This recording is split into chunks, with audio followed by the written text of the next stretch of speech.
Hello, I am Jerry, and today I'm going to take a look at the Brettspiel Advent Calendar 2016 edition. And this is a collection of promos for 24 different games, which is set up as an Advent calendar. So the idea is that throughout the month of December, you would open one each day and find a new promo for a new game each day throughout the month leading up to Christmas. And this is a really great idea. I really like it. I got last year's. But I found that there wasn't very much information about what I was getting in that box, so I figured it would be a good idea to put that information out there. For those of you who have already committed to buying this, you might not want to watch this video if you want to have the surprise of opening up a package each day.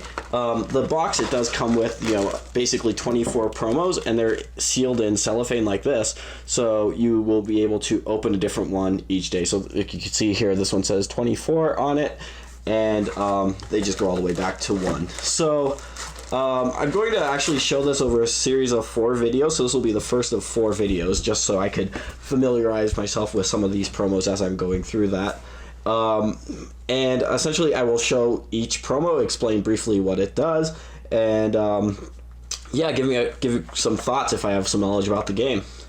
So I'll just start by going to number 1, and this is a promo for the Oracle of Delphi. That's the new it's a new pick up and deliver / race game by Stefan Feld, and you can see here it has these 4 cardboard boats here which you could pop out, and those just replace the wooden boats in the game that the game comes with if you so desire. So it just gives you an option. So a lot of the promos in this set are essentially cosmetic things, just things that give you either a slight holiday theme to your game pieces, or just give you like minor cosmetic upgrades, but then there's also usually some gameplay element as well. So here for the Oracle of Delphi, there are 2 starting tiles. In that game, you get at the start of the game a ship hull that's going to be customized, and you draft those before the game begins. So these 2 ship hulls that they've added, there's this one here which allows you to change 1 die per turn, and this one here gives you an extra hull, and it allows you, it looks like, to put an offering in your hull at the start of the game. That one seems a little bit weaker than this one, but I guess that's why they give you 3 spaces in your cargo.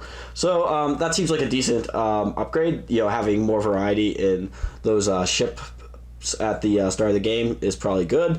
I think it does come with like 8 to 10 of those, so you aren't playing with the same ones every game, even without this promo. But it's good to have, I guess, those cute little ships, even though the wooden ships that are in the game are fine. I did not pop these out yet. I'm not sure how well they fit into the hexes on the game board, but I assume that's a non-issue. So moving on, promo number 2 is for a game that I have not played by the name of West of Africa, and I should note that every book here, or every promo comes with a little book that has both German rules and then English rules. Last year when they did this, I believe you had to look online and print out the rules for each of these promos, so it's really great that they now include those. And these promo pieces are a series of wineries that you could buy for 8 coins. I don't really know what that means in terms of the game, but it says here that the players whose turn it is can purchase up to 3 of these 5 wineries, and they could place 1 per island, and then they put a worker on the winery marker.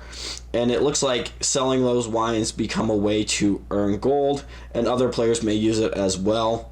And if other players use it, you also earn gold. So maybe if you played West of Africa, that makes more sense to you. This is one of the few games in the box I have not played, so I can't really offer a lot more comment on it. So number 3 here is Caruba, and this is a game that I have played quite a bit. This is a game by Rudiger Doran, and it's essentially 4 little volcano tiles, and these actually threaten to change the game quite a bit for just these 4 little tiles. Again, you could probably just print it, create your own little volcano tiles for how these work. So here's a board from Caruba, which is a game that I do like, and it's a simultaneous puzzle game, and essentially starting with the, I believe the first player, each player is, it's actually simultaneous, so starting with 1 player, each player is going to have to place their volcano tile in one of these 12 center spaces here, and essentially creates a roadblock that your passenger or your little explorers can't go through as they're trying to reach the temples, which will be along here. Also, as they move past that space, orthogonally adjacent to it, it takes 2 movement points to move past that instead of just 1. So that just makes it a little bit harder, which is actually great because sometimes I've found in Caruba, at the end of the game, most players have reached their temples. So this, I think, would be a very welcome addition to the game. Definitely something that could add a little bit of difficulty. So those are the volcano tiles for Caruba. Number 4 is... this is a great one. So Hansa Teutonica is one of my favorite Euro games of the last 10 years or so. And you can see here it's a set of tiles, and these are going to be like ongoing effect tiles that you could purchase. And I believe it said that you have to discard 2 of the circular favor tokens from that game. Those of you who are familiar with the game would know what I mean by that. It takes your entire turn, but then you get one of these, and these have really terrific power, some of them.